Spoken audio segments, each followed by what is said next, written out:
SwissBorg is the official partner of my channel where you can buy, sell, hold and more importantly stake your cryptocurrencies. You can even earn yield on your stablecoins. Sign up with my link and you'll earn up to $100 worth of their native token CHSB just for depositing €50 worth of crypto. SwissBorg. Hello everybody, welcome back. So I'm going to get you all excited. I'm going to say a bold statement here that the dollar, the DXY, has peaked, right? So it might not be an indefinite peak, but it certainly looks like a peak for the moment. So let me explain to you now why I think this is the case. So we'll just go to the shorter term timeframes to start with. And by the way, this is not clickbait. Honestly, it really is not clickbait. I truly believe that we've found a peak in the DXY. We're going to have a decent consolidation on the DXY now for what could be a period of weeks, but probably months. So maybe for the rest of this year or for the best part of it.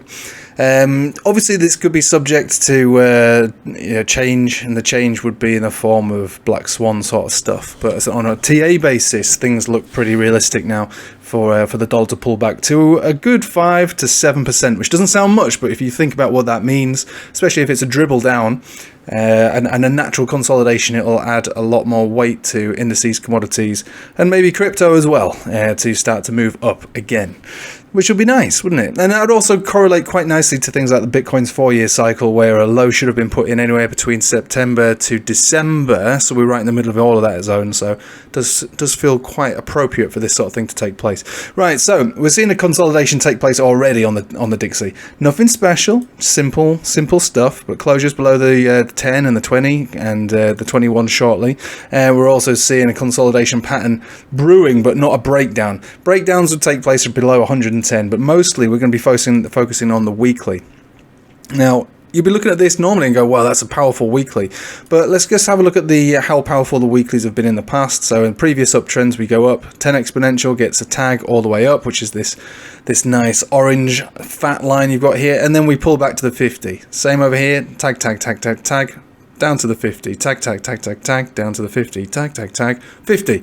So it's the same old for the DXY. So that is what I'll be looking for on this, is a pullback down to the 50, which currently sits at around 103.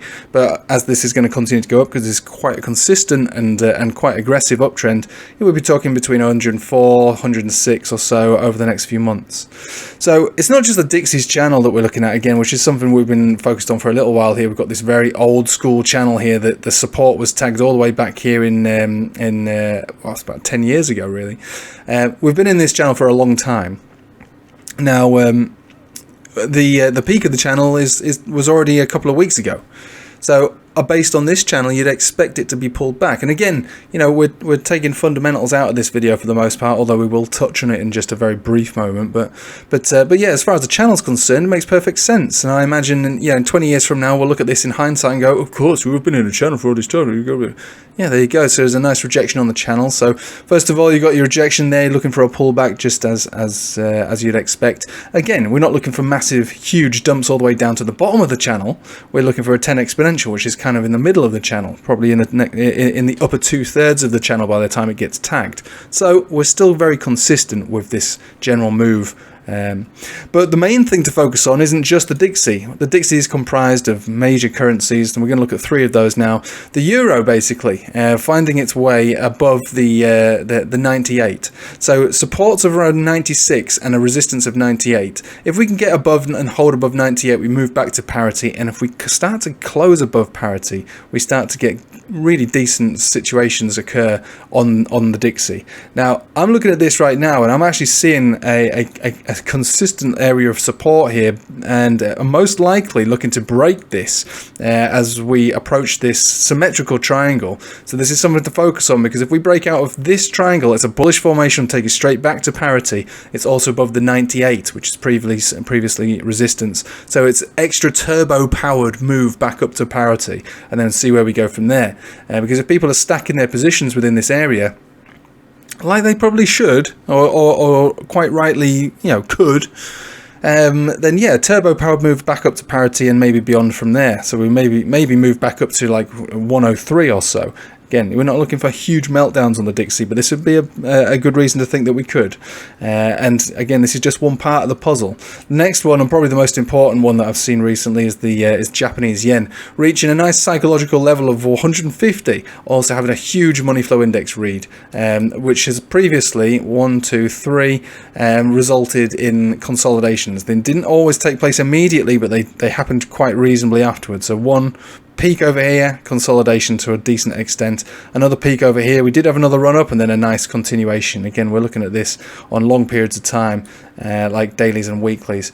And then the pound, which is the wild card of the bunch, really, subject to the mayhem being, the bickering of Downing Street at the moment. It's a bit of a crazy time over in the UK. But there is a chance that what they're going to initially try to do is try and reclaim some credibility in the pound. Because our current Prime Minister, who I don't think is going to be around for too much longer, has wrecked it. So to establish a bit more credibility in the current government, I think they're going to do what they can to bring this back above 115. And if that's the case, we go back into an uptrend again on this. And again, these three take up the majority of the weight of the DXY. So that's that. Let's have a look at the indices. We've got the S&P breaking out of a falling channel. This is bullish, a bullish formation. Should bring us up to at least 4,000. Let's see where we go from there. There's not much more to say about it. This is bullish formation. It's a bullish breakout, 2 retests and a pump. Nasdaq doing the same thing, although I don't even have the channel drawn on here, but we can more or less crudely form the channel in here. It's there and it's basically breaking out, and US oil doing the same thing as well. So we've got commodities, indices, currencies all fighting against the dollar. So it's the perfect storm for the DXY to go down. So I've not bothered to look at crypto on this. There's not really much point, but I do believe that crypto will move through association with this. As we all know, the DXY is the main enemy against anything that wants to go green. And if the DXY goes red, to the extent that I think it's going to do, and this is the general direction it's going to go, we're going to see that's your 50 exponential moving in that kind of direction. I think we're going to see a pullback, something along these lines, and see where we go from there over a period of months. So we're not looking for anything more than that, but that's enough to cause some major upside for spot positions and stockholders or whatever.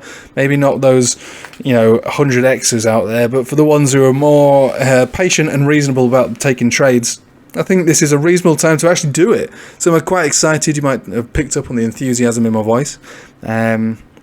And so, yeah, it's not clickbait, by the way. It really isn't. I do believe this is the situation.